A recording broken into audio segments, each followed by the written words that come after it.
Hello, my beautiful people, and welcome back to This Week in Animation, the show where we give you all of the week's biggest animation news. Sorry that this one is a couple days late. Things were a little weird this week, so I was trying to get the latest Toon Talk finished, and I got a little behind on some other things, but don't worry, we're going to get caught up soon. But anyways, we got a lot of news over the last week, mainly due to several trailers coming out. Not only, but there was also D23 Brazil, which happened this week, which gave us not a lot, but definitely quite a bit of Disney animation news. So we're going to be diving into a lot of that. But, anyways, without further ado, let's get right into the news. Starting things off, we have an interesting statement made by the CEO of AMC Theaters. Now, I'm just going to go ahead and put the mic down for this portion of the show. Basically, the CEO of AMC Theaters said that he thinks that Moana 2 will be a much bigger success than Inside Out 2 was. For those of you who don't know, Inside Out 2 actually became the highest grossing animated film ever this past year, outgrossing the 2019 remake of The Lion King. However, people at AMC think that Moana 2 will make even more money. Stated stated here, fuck, where's the quote? Where's the damn quote? It would also signal that both return. No, no, no, no, no, no. Okay, I thought this article had a quote, but it didn't. But I feel like that's definitely an assumption to make. I don't know if Moana 2 will really be that much of a big hit because I don't even know if the first movie was $1 billion hit. Then again, neither was the first Inside Out. It was still a really big hit, but it didn't make over $1 billion.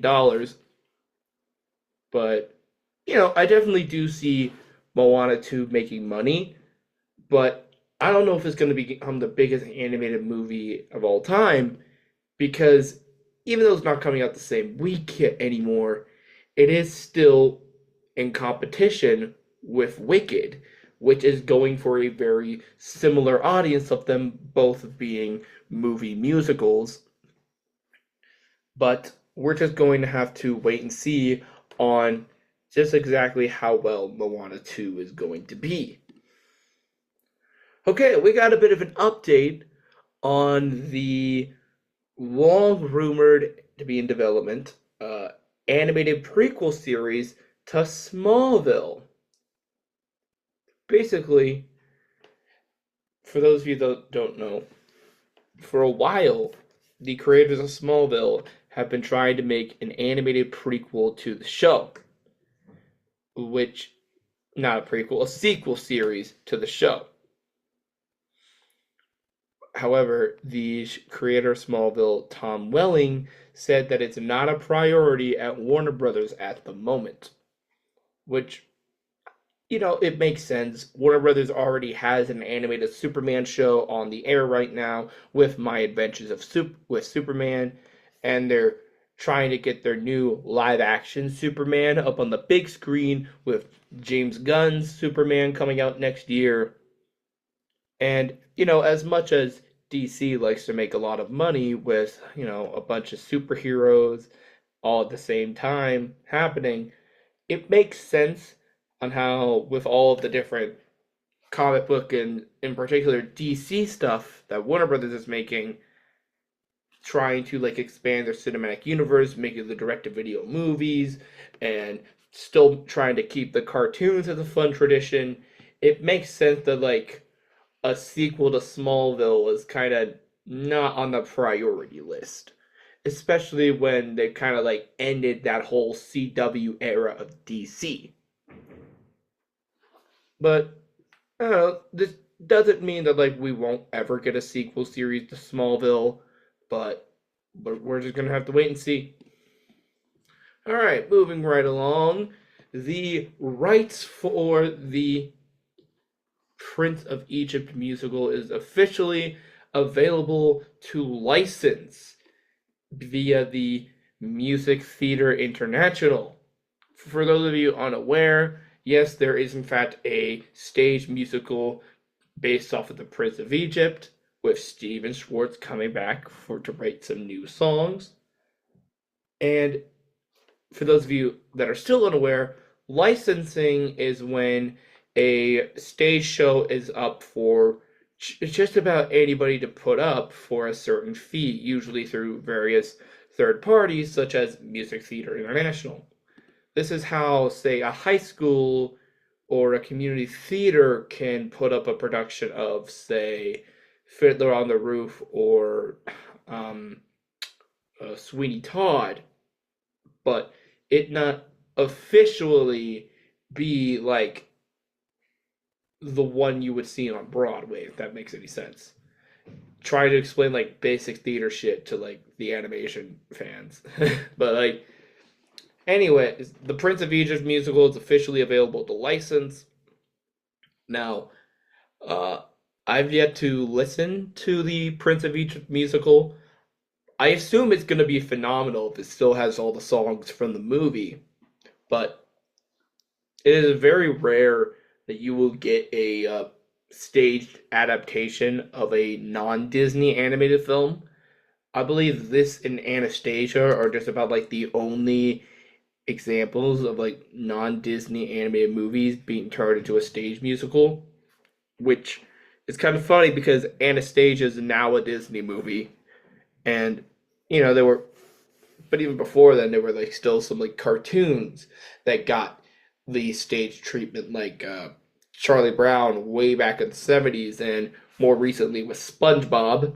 And within like the next year, there's also going to be a Betty Boop musical.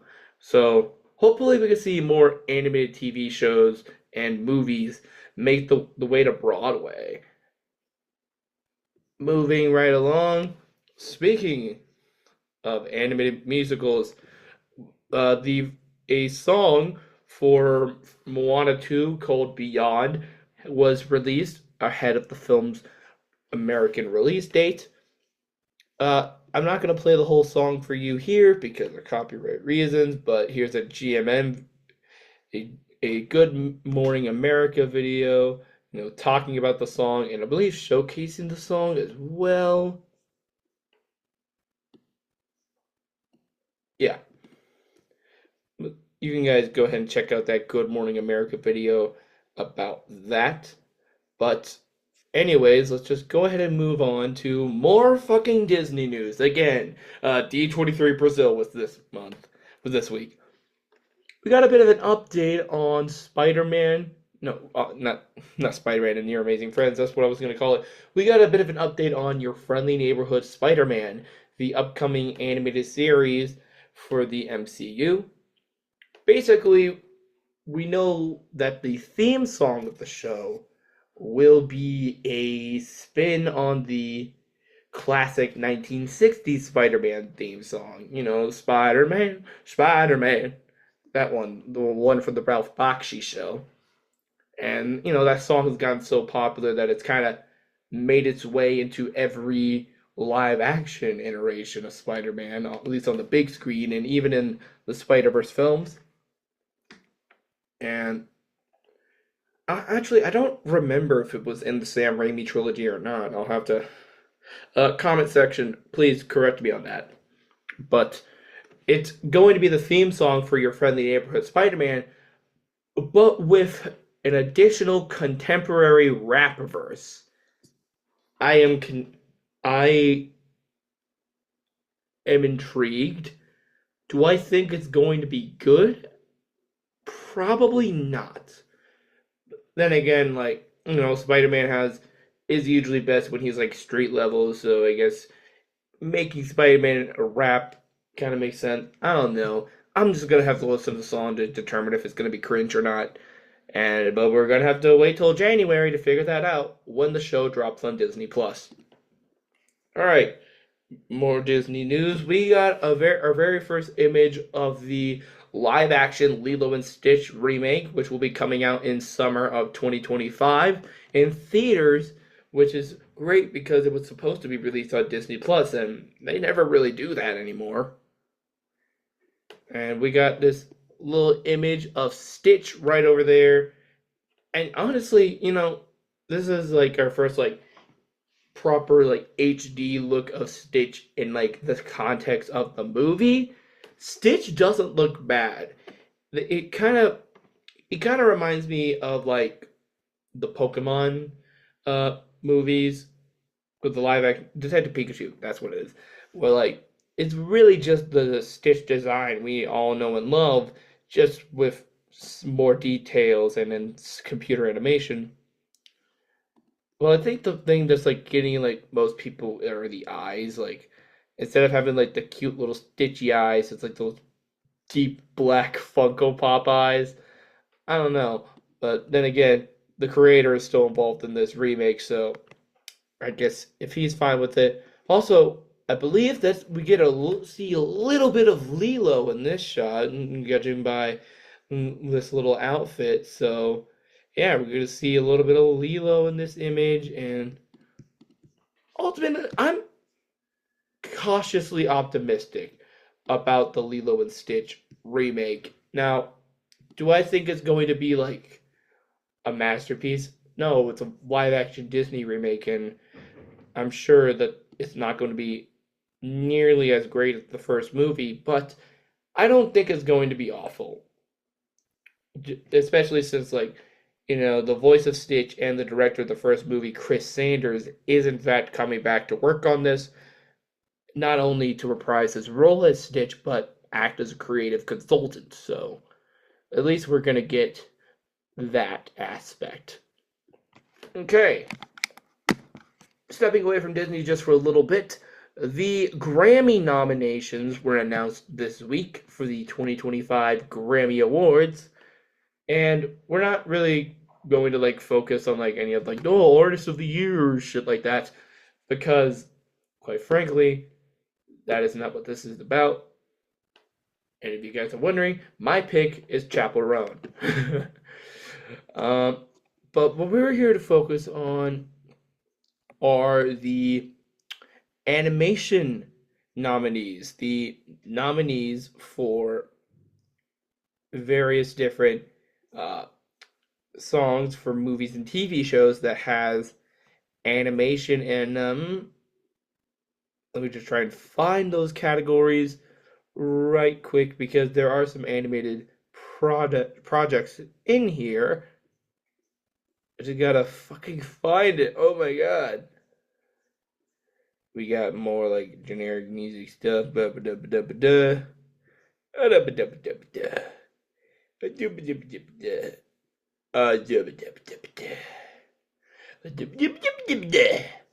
much fucking country. Oh my god. Oh my god. Oh. Oh. Come on. Wait, this is a category in the Grammys? I don't usually watch the Grammys. Interesting, interesting, interesting. Come on, where is the movie category? Or not like the movie category, but like you know what I mean. Hold on, I didn't look at the musical theater category. And yeah, looking at it, there's no animation in here. But personally, I think Merrily We Roll Along should win because that's a good album. Ah, here it is. First of all, we got the. Oh wait, no, stupid idiot. There's no animation in here. No animation in here either. Okay, so these are for video games. Best song for a visual media. Okay, here's where we have animation. Our one and only animation representative in the Grammy Awards, to my knowledge. So for best song written for visual media, the nominees include "Ain't No Love in Oklahoma" from Twisters, Jesse, written by Jesse Alexander, Luke Combs, and Jonathan Singleton. No way, those are the yeah. Better Place from Trolls Band Together from NSYNC. Can't Catch Me Now from Hunger Games: The Ballad of Songbirds and Sing by Olivia Rodrigo. It Never Went Away from American Symphony by John Bister. And Love Will Survive from the Tattooist of Auschwitz by Barbra Streisand. Now, song for visual media, obviously we're rooting for the one from an animated film, that being Better Place from Trolls Band Together.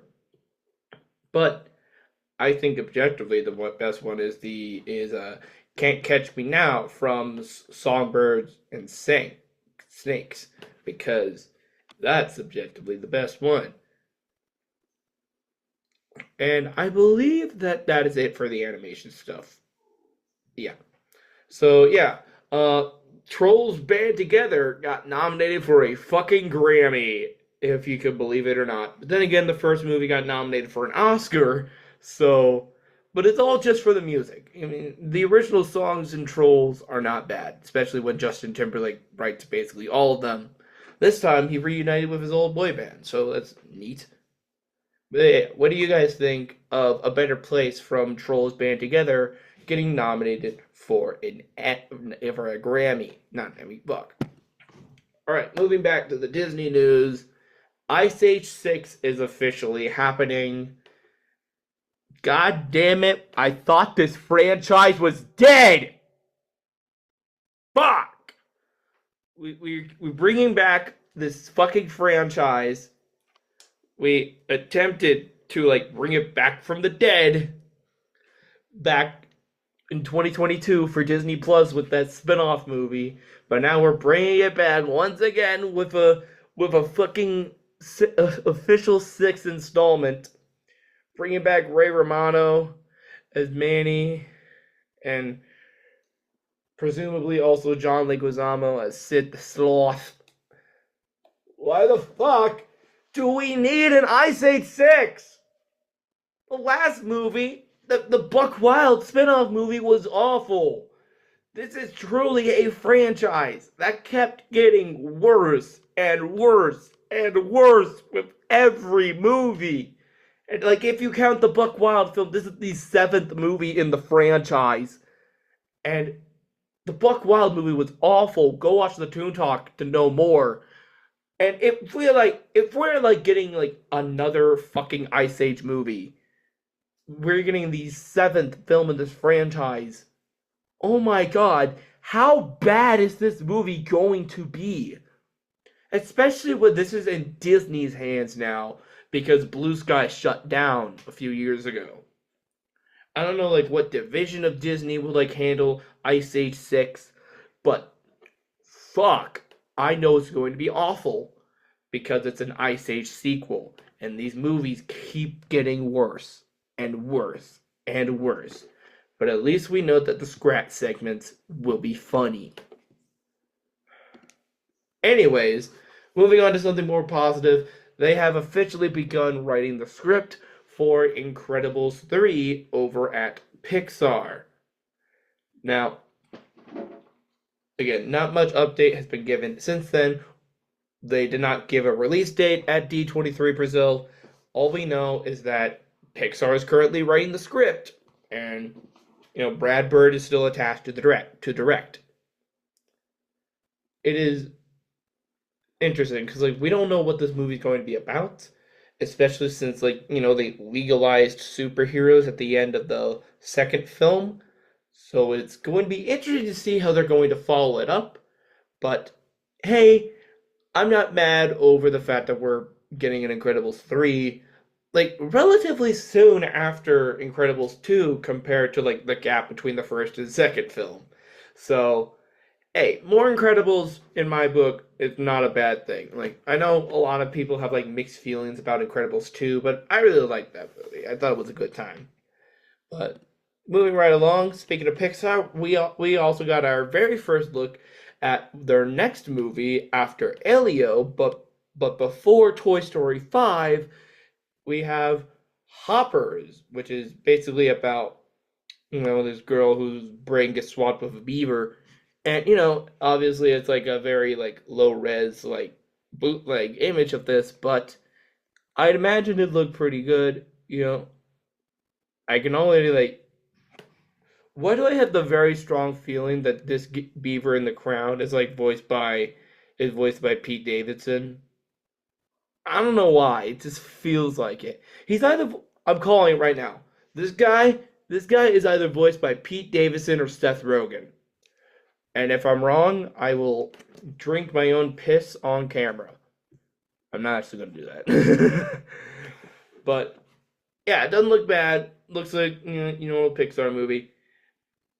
Kind of waiting for the day Pixar finally decides to hop on the stylized CGI route. It was popularized by Spider-Verse, but we'll just see. I mean, I guess what Pixar's doing right now is not awful, but hopefully the animators were treated better while making Hoppers. I'm just saying.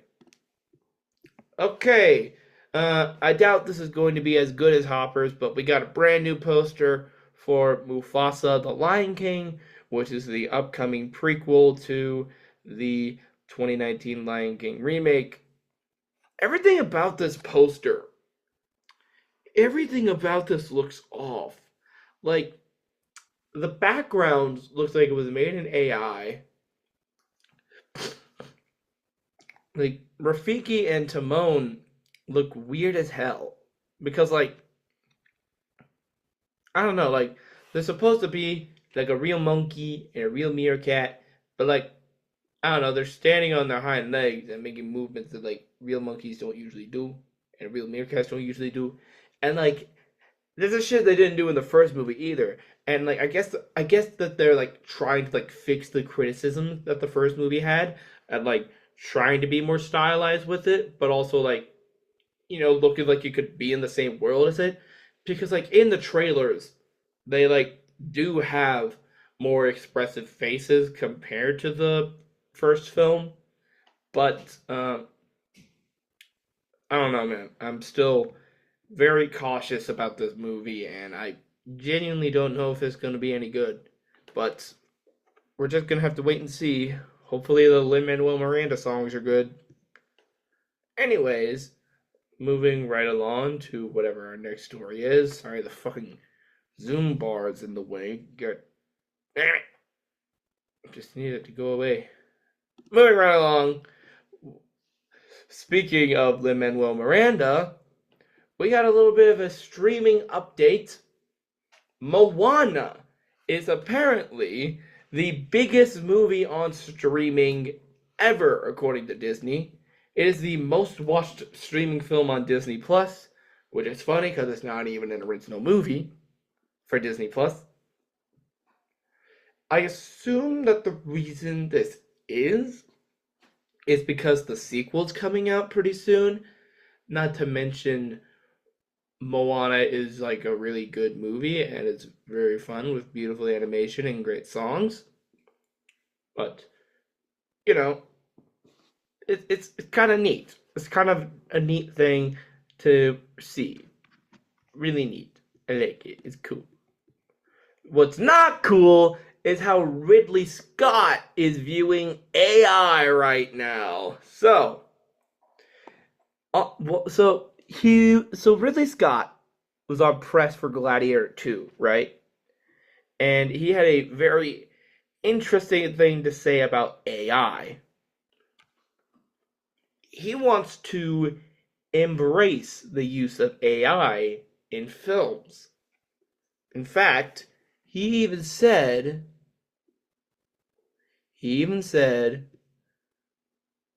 would that put out work? That's not a quote from him. That's not a quote. That's a question. Basically, He said, I think that might create jobs, responded Scott. Yeah, I think it might create jobs, responded Scott, but it means relearning. Somebody once said that in your lifetime, you may have to retrain twice, 3 times, and it's rough for the average person. For me, I have to just evolve. I like to think I'm a tennis player and I've got to keep bouncing the ball. He went on to further state he, I don't think he's going to create jobs except for very high-end specialists. You can have you you can have done in a week what you could take 10 guys 10 weeks. And he basically says that he would like to use it for animated films. He basically said it doesn't take away jobs, but it also doesn't gain jobs. I don't know, man. It's, I mean, on one hand, it's interesting that like Ridley Scott as like a filmmaker wants to like see how you can like use AI to like make a movie better. Like, I mean, but on the other hand, it's like you've been making movies for like 50 years, bro. You don't need AI. Nor do you like need it to make animation. You don't even make animation, bro. Like,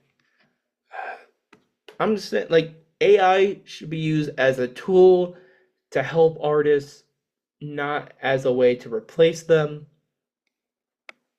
Because, even if you're using it as like reference so that you can make something, it's still not your idea. You're still just like copying.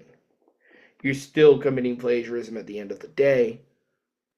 Like, for instance, there's this one guy who like used AI to like make a bunch of Muppets explode, but he didn't just like type in make Muppets explode. He like took a bunch of like assets from like AI to like create these Muppets exploding. And he's like using the AI to make something, not having the AI make something, if that makes any sense. It's like, I don't know, maybe that's what like Ridley Scott is trying to say he wants to do. I don't know. I don't know. It's like I feel like he's like kind of like what this headline says. It feels like he's trying to make Blade Runner a reality. Bro, you literally made a movie about how like shit is like how this shit is like not kind of not cool. You made Alien for fuck's sake. I don't know, man. This is fucking stupid. Okay, back to Disney news. We got some more concept art for Toy Story 5 at D23 Brazil. And as we can see, is all the different recalled Buzz Lightyear toys escaping the truck. And they're gonna go on a little bit of a rampage. I don't know. It's not a bad idea. I just feel like the idea that they're giving us feels like it should be for like a TV special or a short, and not like a full-blown Toy Story 5. Like, and I don't know how this is going to tie in with the whole like toys feeling that they don't need, toys feeling that like they aren't loved because of iPad kids. It just feels off to me. Because like we already had like there were already like 2 movies that said, okay, we're done. This is the end of the franchise. And we're like, oh, never mind. Here's another movie. We got another one. Because like legitimately, like how are they going to like continue after the ending of Toy Story 4 where like they're all split up, especially like in like the concept art where like they show that Woody is with the rest of the gang. Like, did the ending of Toy Story 4 mean nothing? Then again, we still have like 2 years for this movie to come out, so like Maybe we'll get some explanation by then. I don't know. But what do you guys think of Toy Story 5 coming out and this new concept art? All right. We got a bunch of updates on What If Season 3, so let's just go into them one by one.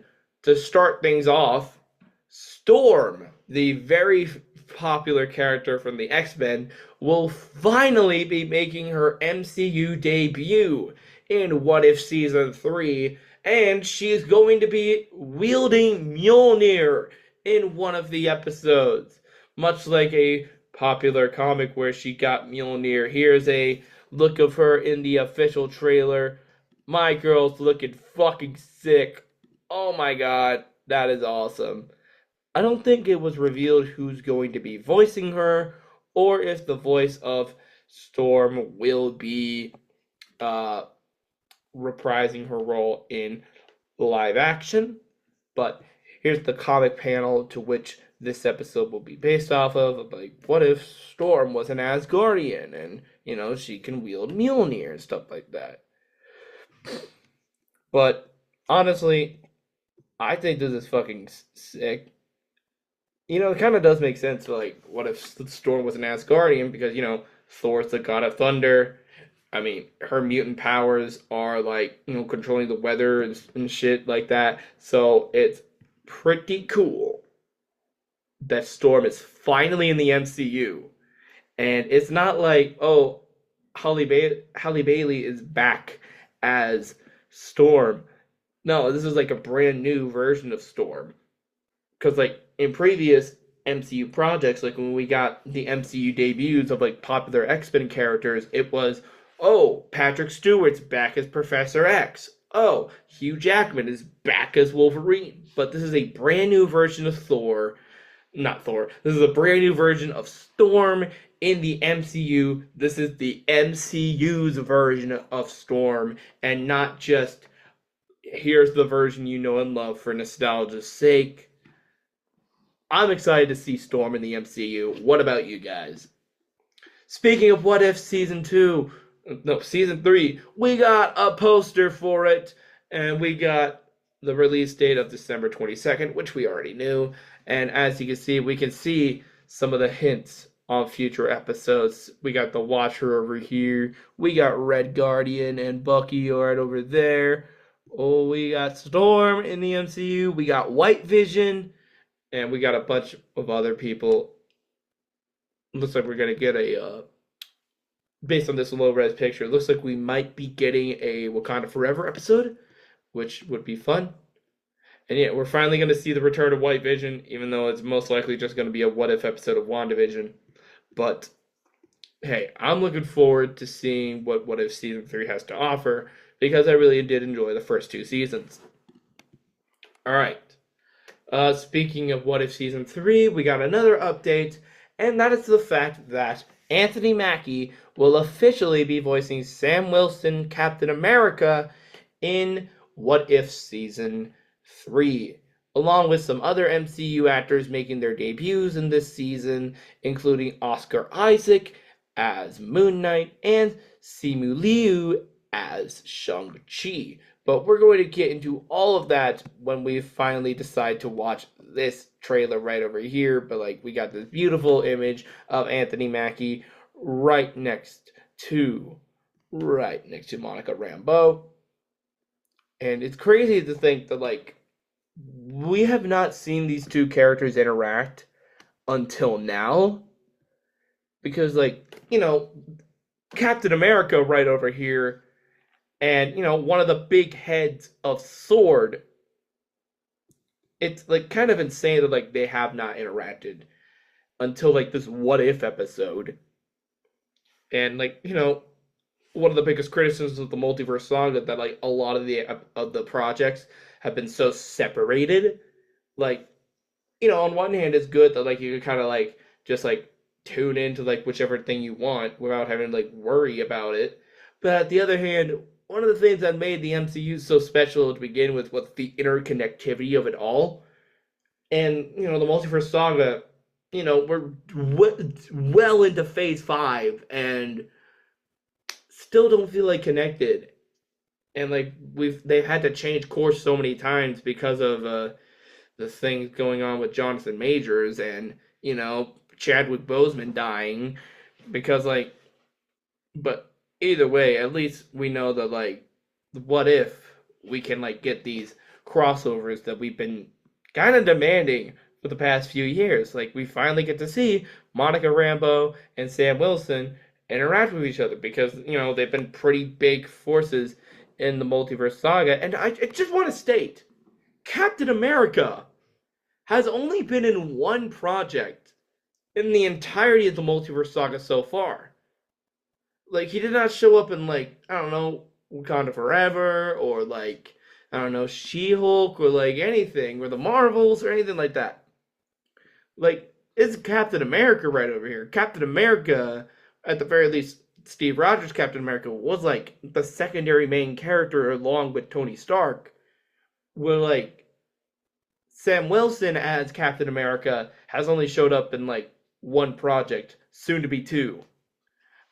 Like hopefully we can like get things back on track soon and we can have like more characters and more connectivities with each other.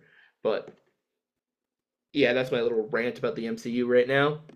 All right, what's next? Is it more what if? Not what if, but it is Marvel animation news.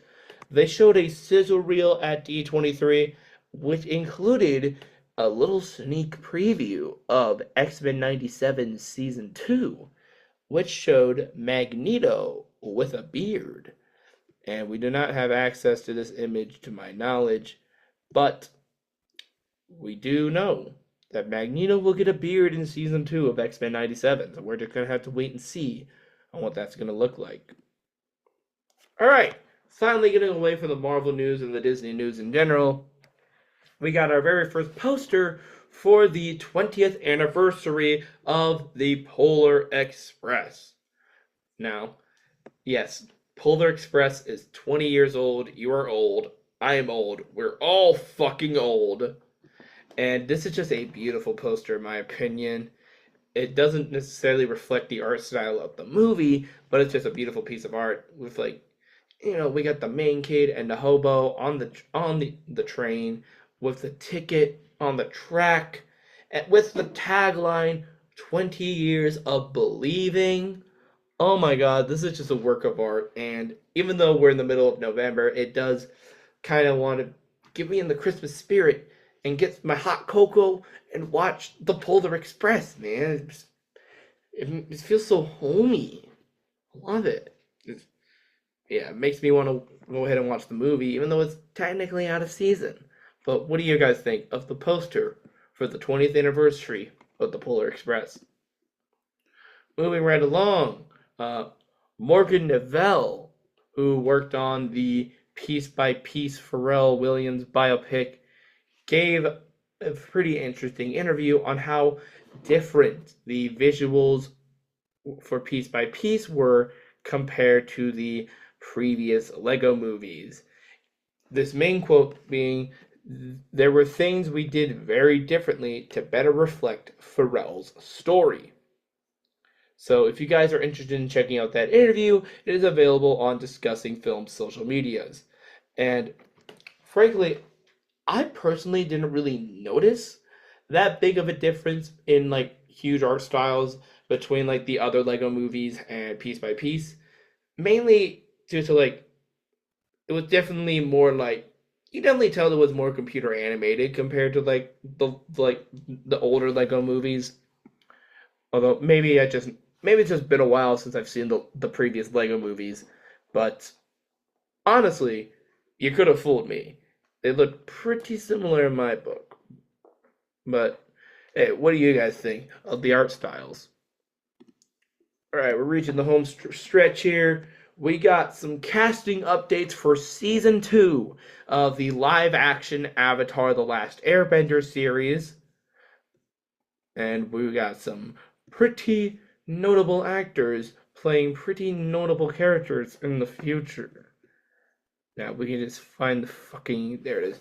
So the new cast members are Chin Han, who was in Mortal Kombat and Skyscraper, Ho Zhanyu, who was in The Sympathizer, Justin Chen, who was in The Brother's Son, Amanda Zhao, who was in Spinning Out, Crystal Yu, who was in Doctor Who, Kalila Miskipi, sorry if I pronounced that wrong, from Sons of Thunder, Lawrence Furbies, who was in The Sandman, and Rika Sharma, who was in Yellow Jackets.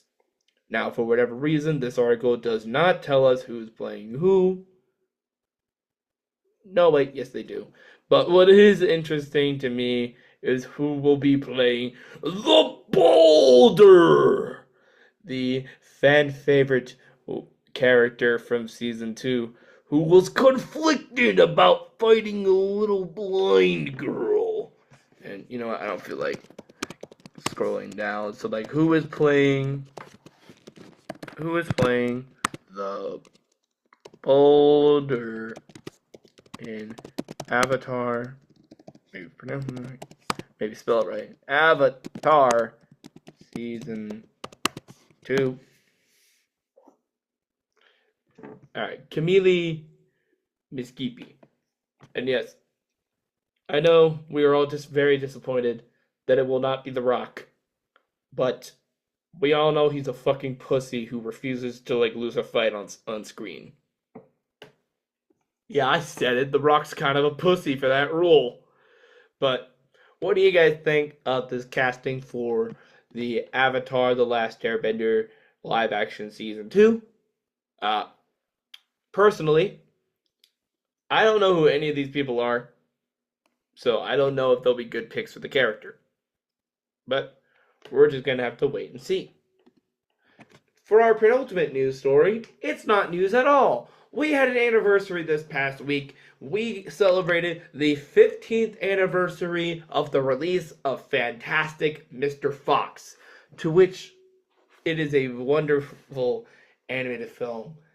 It was truly unlike any animated movie that came out at that time, and, you know, it's really a fantastic film, pun not intended. Like, the animation is very stiff, but also very interesting. Who knew that, like, Wes Anderson's, like, style lend itself to stop motion animation so well? It's funny because, like, in the years since this movie has come out, I've still yet to watch I Love Dogs. I'm sorry, but I haven't seen I Love Dogs yet.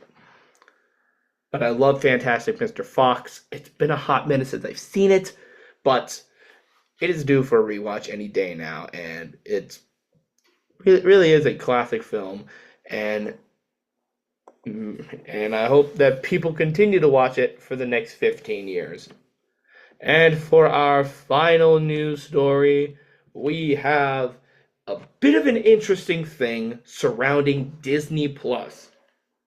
So, Disney Plus has announced that they will soon allow users to pause their subscription, as opposed to just straight up canceling it. Which I think is interesting. I don't know if this is the best choice for Disney to make, but it is a very interesting decision.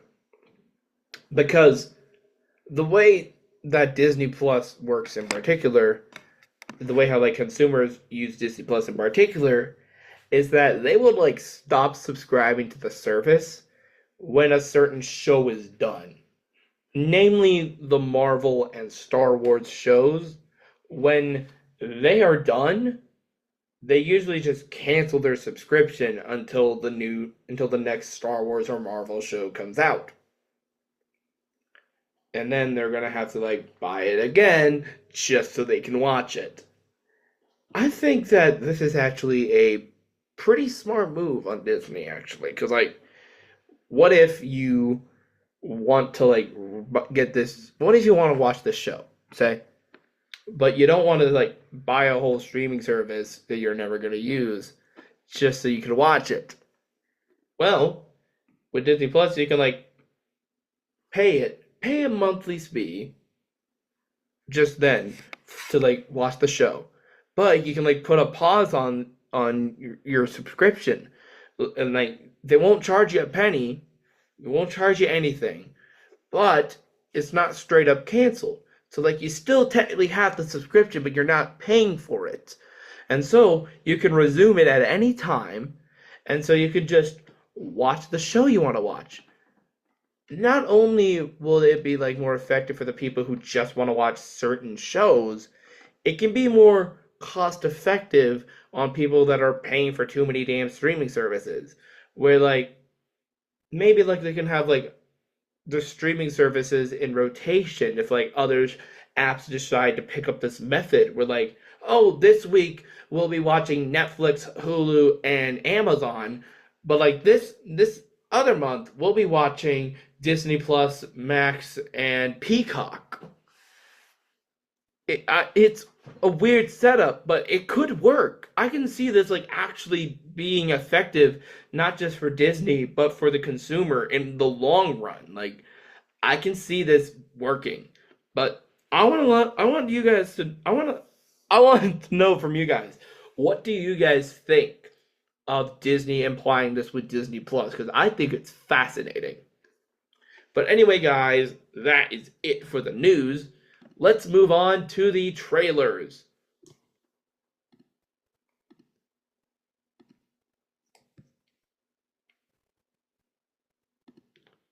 I had to take care of something real quick, but now let's go ahead and move on to the trailers. We are moving on. God damn it. What the fuck is going on? Okay, we're moving on to our next trailer. That being, what the fuck am I doing? That being friggin' Mufasa, the Lion King. Now, I've made my point about this movie in the past, even early in this video, but let's just shut the fuck up and jump right into it, okay?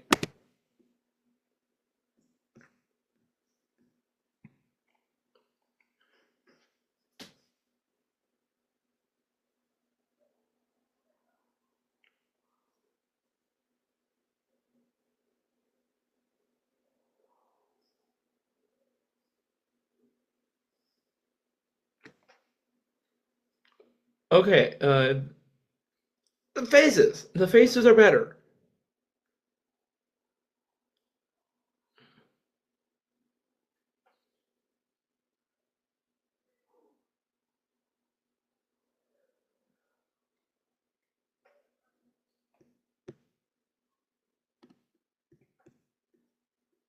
uh Interesting. We get to see So I met Sir Robbie.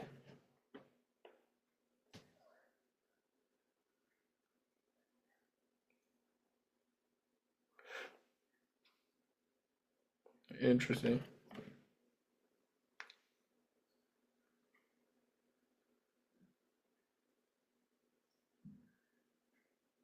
You could tell he was happy there.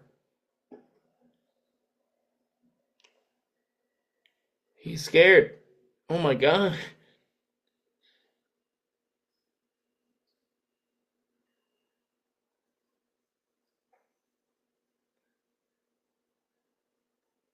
Oh.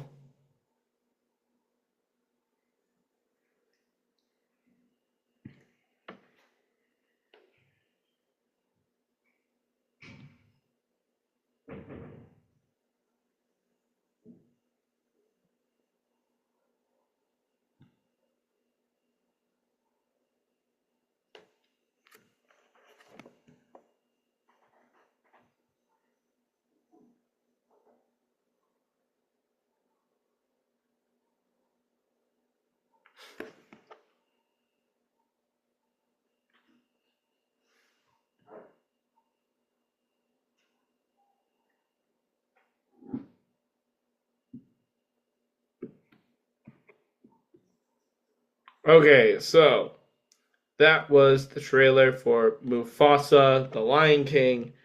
Uh, I will admit, I'm definitely intrigued. I want to say I'm excited, but I am intrigued about what this movie is gonna give us because like it does fix like the biggest problem in my opinion, with the movie, and that was the animation. Like, because like they actually decided to let the characters have emotion. Because I want to find like that, like Rafiki over here. He looks happy. Rafiki looks happy. He looks happy in here. Like, look at that. That's a happy little guy. I want to eat a banana with him. He's a happy guy. Look over here. He's scared. Look at Mufasa. He's a scared little guy. And then Rafiki hits us. That's a scary guy. That's a mean guy. This little white line, who I believe his name is Kimba. That'd be fucking awesome to decide to name this guy Kimba. But like, he looks scary. He looks mean. I don't like him. I don't want to speak to them. Like, they fixed the faces. This is, like, even Zazu over here, like, he looks better. Like, oh my god. It's amazing that, like, they managed to, like, do Animation 101 and make their characters fucking emote. Will the story be good? Will, like, the rest of the animation be good? I mean, the animation still looks pretty nice. But will the songs be good? We don't know. But they fixed the biggest problem. The characters aren't just blank canvases. Oh my god. But yeah, the movie looks fine. We'll see if it's good or not. Alright, moving right along. We got the trailer, the other trailer we've been talking about all day. And that is Marvel's What If Season 3. Let's just jump right into it. On December 22nd, White Vision wins the season that ends it all. Riri Williams. Okay.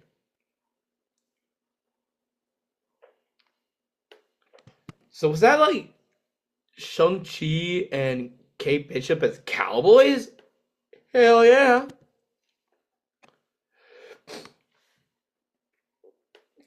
Interesting logos.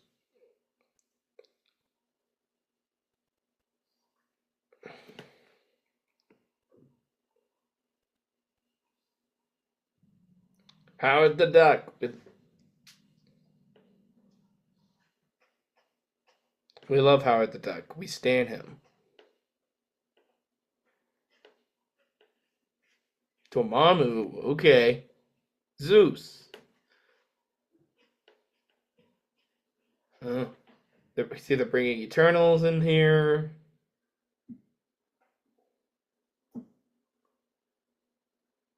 Ooh.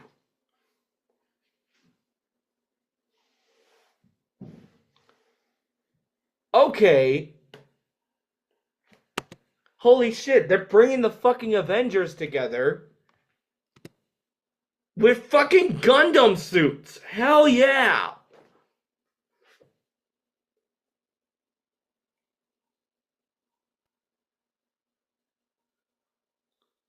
Is that the Ark?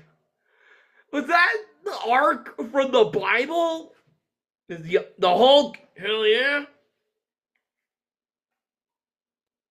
The other Watchers. Oh. 8 episodes left. One final watch.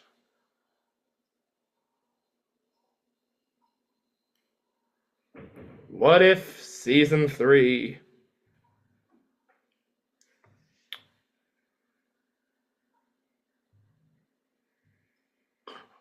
Oh. Motherfucking. Yeah! Let's fucking go! Oh my god! Okay, so that was the trailer for What If Season 3. Oh my god. What's really getting me is like 3 things. One, like freaking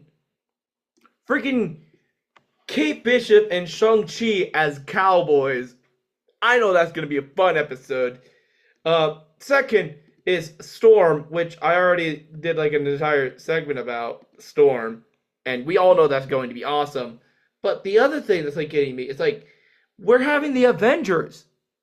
assemble for the first time in 5 years all the new Avengers that we met throughout the multiverse saga assembling in fucking Gundam suits. This is awesome. This is like the coolest shit I've ever seen. What notifications did I get? Oh, Fishy Pop made a new video. Hell yeah. But like, oh my god. This is gonna be cool. I can't wait for season 3, man. This is gonna be awesome. Alright, we got a few more trailers to look at. We got a sneak peek at Act 2 of Season 2 for Arcane. So let's just jump right into it.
Alright. That was the trailer for Act 2 of Arcane Season 2, which should be streaming tomorrow, actually, on November 16th. Now, I have a confession to make. I have not seen Arcane Season 1, and obviously I've not started Season 2, so none of that meant anything to me. But hey, I will admit, it looked really cool with the animation. The animation looks fucking phenomenal. You can see how this is the most expensive animated series ever made. But, because, like, they did not waste a damn penny on this. This is beautiful, man. Look at that. Look at that shit. That looks cool. But yeah, that's looks like an interesting show. And I know I need to watch it. I just haven't gotten around to it. But we'll see. Is it any good? I'm sure it's good.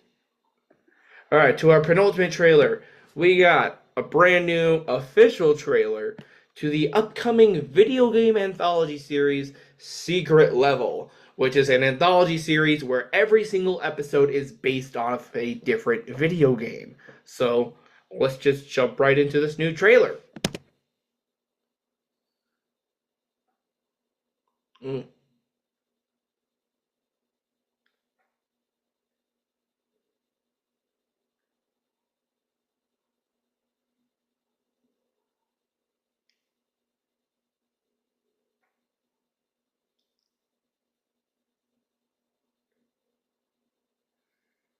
Visionaries behind Love, Death, and Robots.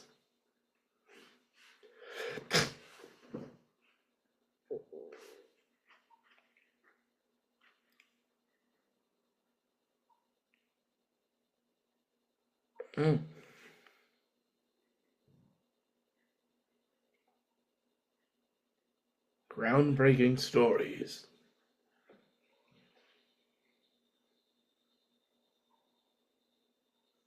Inspired by your favorite games.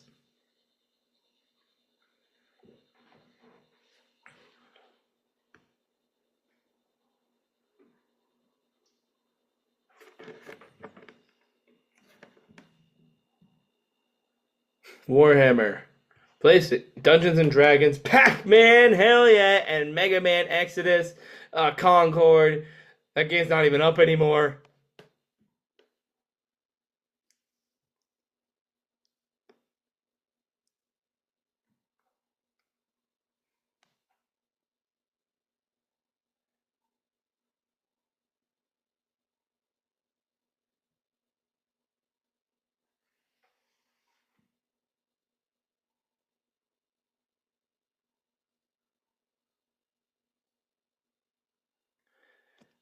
I love how like not every style is the same, you know? They went all out for this cash, damn.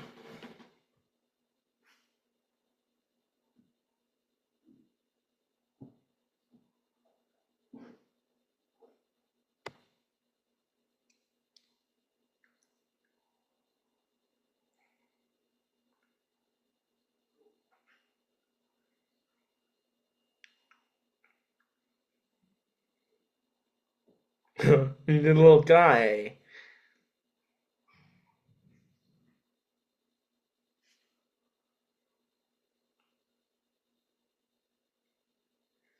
Mega Man! Secret level. Alright, so that was the trailer for Secret Level, which will be streaming on Amazon Prime on December 10th. Honestly, this show looks pretty enjoyable. This looks like it's going to be a real fun time. I really enjoyed Love, Death, and Robots, and I'm glad to see that the creators are making this brand new show, but based on a bunch of well known video games. And not just video games, but also a few role playing games like Dungeons and Dragons. Now, some of the ones that included are uh, Armored Core, Concord, Crossfire, Dungeons and Dragons, Exodus, Honor of Kings, Mega Man, New World, Pac-Man, various PlayStation Studio games, Sifu, Spelunky, The Outer Worlds, Unreal Tournament, and Warhammer 40,000. So that's going to be that's a lot. I I very much appreciate how like not all the episodes have the same style because like we do have like this really realistic and detailed like traditional video game style right over here, but we also have more stylized looks like right here. So like it's not just the same style episode to episode. Like we definitely do get more variety, and like even here it kind of looks more like a kind of like if a Disney style had more details, like this Mega Man one in particular. So like yeah, I'm very intrigued on Secret Level and how exactly it's going to incorporate all these different video games into the same show. But what do you guys think?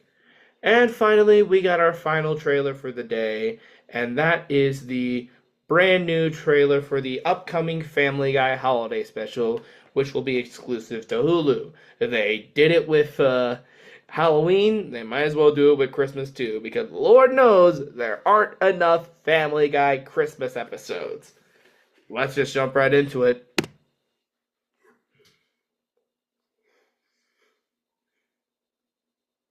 The celebration of the 25th anniversary.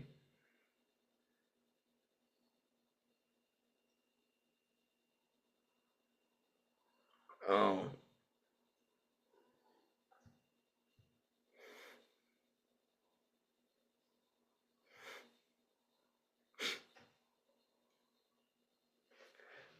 Okay. Mm. Spread the cheer. The Christmas special is here.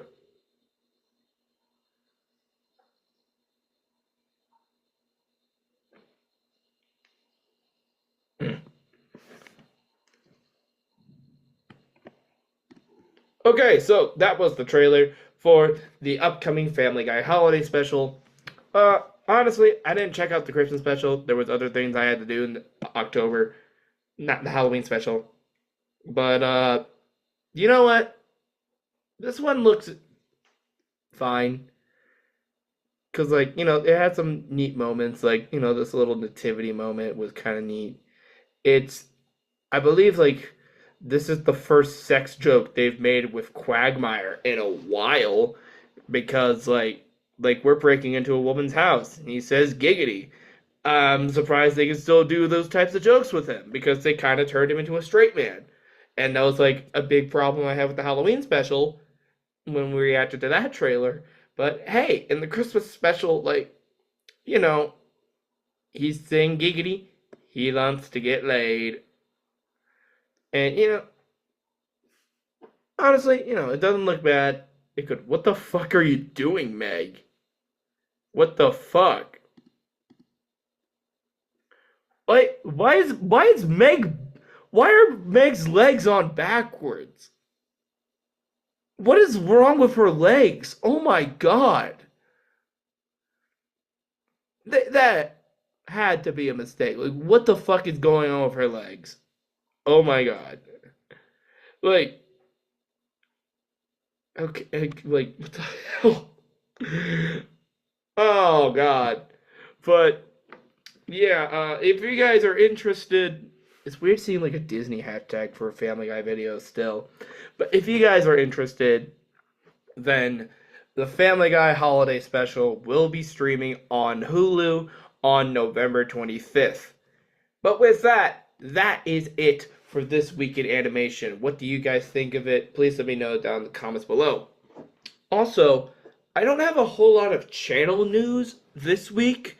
I've pretty much given you the schedule for this month in terms of like Toon Talk and Theater Talk. I'm gonna try and get the season premiere for the next season of Smash Brothers out this Monday, or at least sometime next week. But just be patient with me. We're also gonna try and get at least one more episode of Thomas and Friends Abridged out before the end of the month.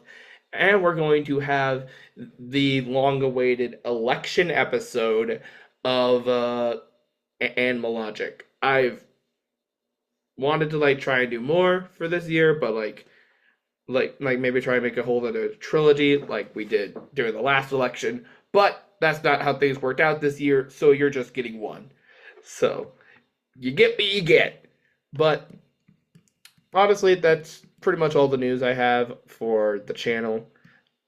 Yeah, again, the scheduling for all the videos have been kind of fucked lately. So I'm gonna like try and get things back on track in the next few months, in the next few weeks. But if I can't get things together by the end of the year, then a serious change has to be made in January. But with that said, thank you guys so much for watching. If there is a major piece of animation news that happened this week that I neglected, that didn't happen either today or Thursday, then please let me know down in the comments below. And also please be sure to like, comment, and subscribe, and ring that bell to be notified of when future videos are uploaded. But until then, I will see you later. Bye!